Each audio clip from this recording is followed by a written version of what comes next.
A una semana del cambio de gobierno en la Ciudad de México, el mandatario local reconoció los retos que su administración deja pendientes. Vamos a verlo.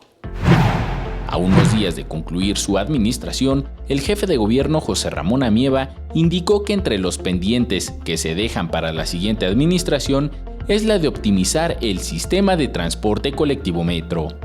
Como la continuación en la adquisición de los trenes, como el esquema de mantenimiento, como las situaciones relacionadas con la ampliación de la línea 12, por ejemplo, ¿no? Entonces todo eso se está comentando a través del director general.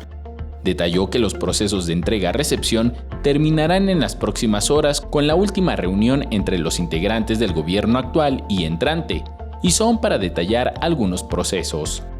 Primero, en cuanto a los mandos policiales, al uso del sistema de cámaras y monitoreo.